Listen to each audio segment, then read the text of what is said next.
শুভ সকাল বন্ধুরা। আজ আমার ঘরেতে কিছু মাছের মাথা ছিল। সেই মাথাগুলো দিয়ে আমি কি করব ঠিক করছি। হঠাৎ মনে হলো যে না, একটু মুড়ি ঘন্ট করি। তো সেই মুড়ি ঘন্ট করার জন্যে আমি আজকে এখানে রেখেছি মাছের মাথাগুলো নুন হলুদ দেওয়া। আর এই যে গোবিন্দভোগ চাল নিয়েছি আমি, আর এর মধ্যে একটু সবজি দিয়ে দেবো। আলু, একটু ক্যাপসিকাম, কড়াইশুঁটি, টমেটো কুচি নিয়েছি। বাকি ইনগ্রিডিয়েন্টস আমি তৈরি করব যখন তোমাদের দেখাবো। তা চলো এবার আমি রেসিপিটা শুরু করি। মাছের মাথাগুলো ভেজে নেব। কড়াই তেল দিয়েছি, তেলটা গরম হয়ে গেছে।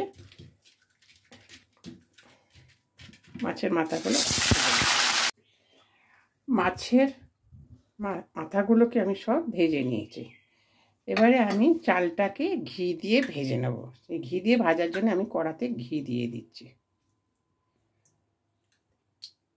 ঘিটা গরম হয়ে গেছে, এবারে আমি চালগুলো দিয়ে দিলাম। একটু জাস্ট ভেজে নিতে হয়।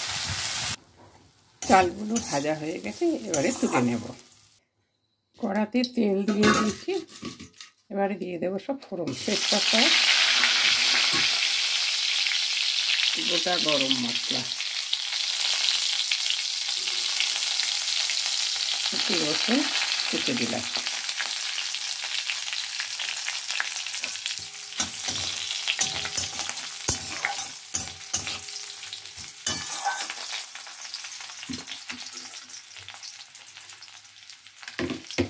এবারে কেটে রাখা সবজিগুলো আমি দিয়ে দেবো। প্রথমে আলুগুলো আমি ভেজে নেব। আলুগুলো ভাজা হয়ে গেছে, এবারে ক্যাপসিকামগুলো দিয়ে দেব।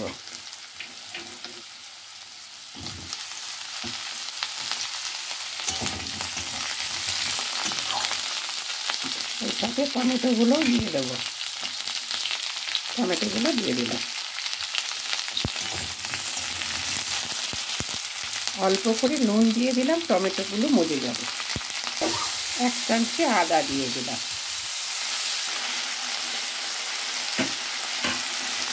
কড়াইশুঁটিগুলো আমি ছাড়িয়ে ধুয়ে রেখেছি, তাও দিয়ে দিলাম। আমি সবজিটা একটু বেশি করেই দিলাম। দিয়ে দিলাম লঙ্কার গুঁড়ো। আমি এক বাটি চালের করব, সেই পরিমাণ অনুযায়ী আমি সব কিছু নিয়েছি। দিয়ে দিলাম হলুদ গুঁড়ো। ভেজে রাখা মাছের মাথাগুলো দিয়ে দিলাম। এর সঙ্গে দিয়ে দিলাম ঘিয়ে ভেজে রাখা গোবিন্দভোগ চাল। এবার এটাকে ভালো করে আমি এগুলো কষবো।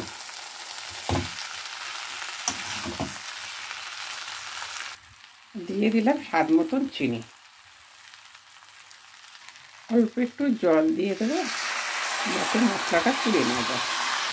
কষাটা হয়ে গেছে, এবারে আমি পরিমাণ মতো জল দিয়ে দেবো। 4টে কাঁচা লঙ্কা আমি আস্তই দিয়ে দিলাম, চালা করিনি। খুব বেশি ঝাল মুড়ি ঘন্টে ভালো লাগে না। দিয়ে দিচ্ছি 1 চামচে গরম মশলা, এটা ঘরে তৈরি গরম মশলা। মুড়ি ঘন্টটা হয়ে গেছে, এবারে আমি এটাকে ঢেলে রাখবো। মুড়ি ঘন্টটা হয়ে গেছে, দারুণ হয়েছে দেখতে। আশা করি তোমাদের এই রেসিপিটা ভালোই লাগবে। তোমরা এইভাবে মুড়ি ঘন্ট তৈরি করো বাড়িতে। ঘরেতে মাছের মাথা থাকলে কি করবে মাথায় আসে না আমাদের, চট করে এরকম একটা রেসিপি তোমরা করে নেবে। আর এই পর্বটা ভালো লাগলে তোমরা লাইক করো, কমেন্ট করো, শেয়ার করো, আর প্লিজ একটা সাবস্ক্রাইব করে আমার সাথে থেকো। আমি আগামী পর্বে তোমাদের আবার অন্য কোনো রেসিপি করে দেখাবো। একটু টেস্ট করে দেখছি কেমন হয়েছে। খেয়ে দেখ কেমন হয়েছে।